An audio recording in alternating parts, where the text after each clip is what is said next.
So we're gonna start with Michael B. Jordan talking about being broke after The Wire. When I first moved out, it was like still booking jobs, but still dead broke. So like, yeah, you were like, oh, yo, that's what's the name from The Wire. But I'm like, yeah, but me and Sterling's applying at Jack in the Box. Right. Yeah. Or like, you know what I mean? And like, no, y'all overqualified. Like, it was a moment where it was like, yeah, we were going to fast food spots, trying to, apply for jobs. And it was like one of those moments sitting in the car before we went there. It was like, yo, we about to do this shit? Are we about to fucking apply for goddamn fast food right now? And these niggas gonna know who I am. So it's not like, it's just like a random person. That's like, nah. That's the tough spot. I was willing to take the L, you know what I'm saying? And deal with the, you look familiar, and are you the, you know what I'm saying? Yeah. Just to kind of like. Definitely was gonna get that with a number 8. What? Yeah, You know what I'm saying? He didn't even know that he could have just called me out and gave him a quarter ounce of loud. He got him back on his feet. He didn't even realize that. You know what I mean? I am from the Bay.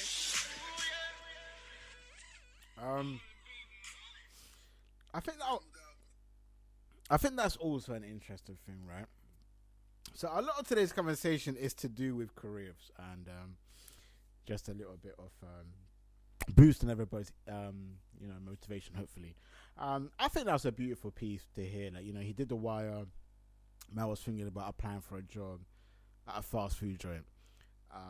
Man wasn't making the money he was making. He was willing to take the L, or to look like he took the L, because I don't think that's an L. I think we live in a world where we all need to make money.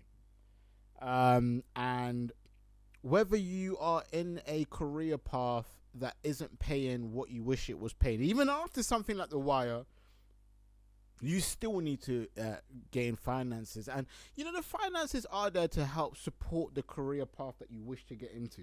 Now, I know a girl that used to, and it's interesting, right? Because a lot of people be like, oh, yo, she's buff, red hair.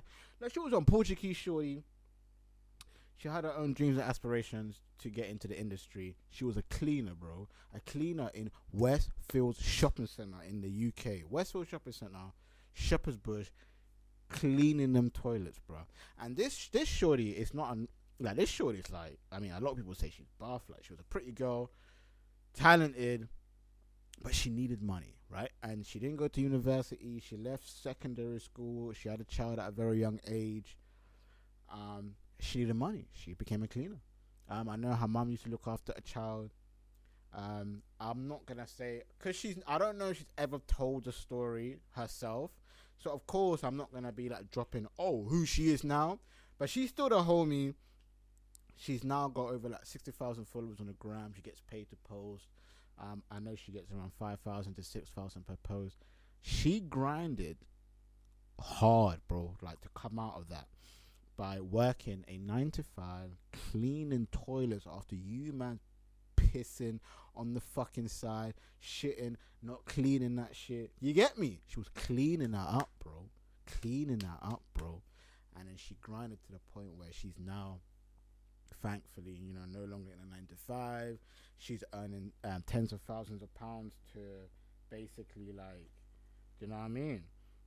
Like, post and do all the shit she's doing. She's got to where she wants to be, and now she's doing what she needs to do to live life. And I can only respect her more for that. You get what I'm saying? So, listening to Michael B. Jordan talking about, like, coming out of The Wire and having to grind and still go back and look at what he's doing and figuring out life at the time, I think it's an amazing story. And I think it's something that people need to remember, that sometimes you have to go back.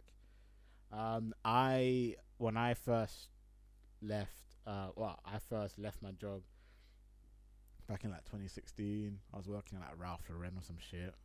I wasn't even working there. I was like an agency thing.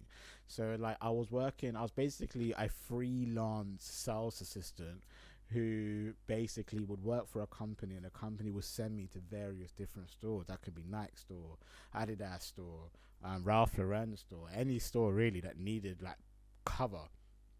And I was doing that, really. I was supporting. I did that, and then I quit to pursue the career that I'm in now. And I ended up going into a YouTube, doing a thing called Chat and Chill, which is completely dead now. The channel is still there, but it's completely done. I don't think I'll ever jump back on Chat and Chill. Very good era. and I was doing daily videos, day by day, every single fucking day. I was putting out news stories, like 5, 6, 7 videos a day, religiously. I think I only really took Sunday off, so probably like 6 days a week with 1 day off. Dropping video. My mom used to hate it. My siblings used to hate it. Like, cause I would need the room, innit? And I was waking up 4 in the morning, going online, seeing what's new, what's hot, what's the new papers drop, what's trending from last night, what's trending right now, blah blah blah blah blah. And then I would film up until 7 a.m. and have everything out by like 9, 10 a.m. So I was quick.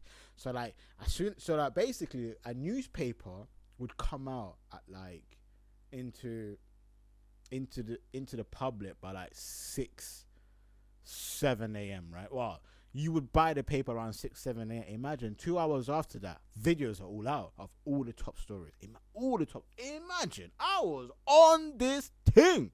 The grind was real. I was on job seekers as well, so I was earning. So if you're of job seekers, is basically people that are out of jobs and the government gives you some money, right? So I was online. I think it was like £300 a month. I was living off that for like a year, nigga. Like I was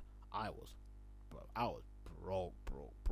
And because I was broke, like I'll explain that to your mum as well. That like, look, I'm going into this field. I'm not exactly gonna earn any money for X amount of time, like. Because obviously I have to give my mum money per month, and I basically had to tell her like, bro, I can't do this for like the next year. Well, I didn't say a year. I said give me 6 months. And this shit went on for like a year. I made no money from YouTube for a year, and then like I was just doing it day after day after day. I would wake up, new episode. Fam, I had 3 guests a week on my show. There was a time I was doing for about 4 or 5 months straight. I had 3 guests a week, and then the rest of the up 3 days will be me doing solo. Like, I was going in, I had a team of like 6, 7 people. Nobody was getting paid. Shout out to Amanda, man, and the girl that was there, man, Chloe, Emma, Jerica, we had a great team. Cody, my like Cots in the building, is now married with a wife, beautiful wife. I think he's still living in Southampton or Watford now. Like, listen, shout out to him.